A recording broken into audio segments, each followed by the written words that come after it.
कमर damage नहीं करवाई guarantee लिख के। खेसारी लाल यादव नीलम गिरी का गाना आ चुका है और इस गाना का नाम है कमर डैमेज। और आप लोगों को बता दूं इस गाने को आया हुआ हो गया 2 दिन और 2 दिन में ये गाना 1.4 मिलियन ही अपना व्यूज रिकवर कर पाया है। और आप लोगों को ये जानकर हैरानी होगी कि कुछ दिनों से खेसारी लाल यादव के जो भी गाना आ रहा है वो कुछ अच्छा खासा चल नहीं रहा है। इसके पीछे का कारण है कि अब भोजपुरी के दर्शक जो चाहते थे वो उन्हें मिल नहीं रहा है। भोजपुरी गाना ज़्यादातर आप लोगों को पता होगा कि चटर पटर चाहिए, अश्लील चाहिए और खेसारी लाल यादव उस तरह का गाना ला नहीं रहा है। और यही कारण है कि खेसारी लाल यादव जैसे बड़े स्टार जो हमेशा ट्रेंडिंग में रहते हैं उनका गाना जो है अब उस तरीका से नहीं चल रहा है। खेसारी लाल यादव के गाना लिखने वाले बड़े बड़े राइटर भी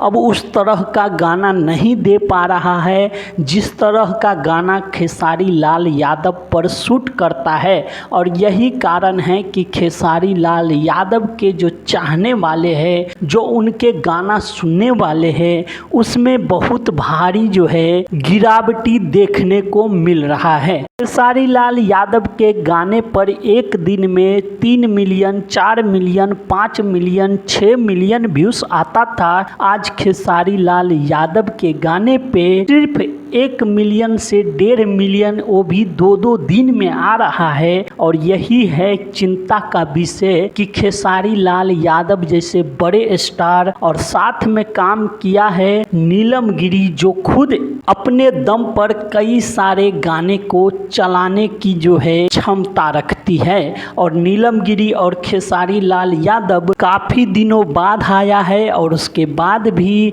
इन लोगों का गाना जो है नहीं चल रहा है जिस तरह से चलना चाहिए था।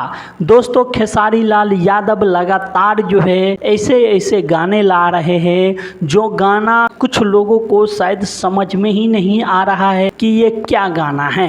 और यही कारण है कि भोजपुरी गाना सुनने वाले जितने भी खेसारी लाल यादव के दर्शक है वो कहीं ना कहीं खेसारी लाल यादव से दूर जाता हुआ दिख रहा है। खेसारी लाल यादव पे आरोप लगता रहा है कि खेसारी लाल यादव अश्लील गाना गाता है, पर आप लोगों को बता दूं जो लोग इस तरह का आरोप लगाता रहा है कहीं ना कहीं वही लोग जो है अश्लील गाना गा के फेमस हो रहा है और खेसारी लाल यादव जैसे बड़े स्टार को कहीं ना कहीं दबाने का प्रयास किया जा रहा है। दोस्तों ये जानकारी आप लोगों को कैसी लगी हमें कमेंट करके बताइए। और आप लोग हमें ये भी बताइए क्या खेसारी लाल यादव अभी जिस तरह का गाना ला रहा है क्या इस तरह का गाना आता रहा तो कहीं ना कहीं खेसारी लाल यादव का स्टार्टअप पे फर्क पड़ेगा। आप लोग हमें कमेंट करके ज़रूर बताइए। धन्यवाद दोस्तों, फिर मिलते हैं अगली वीडियो पे।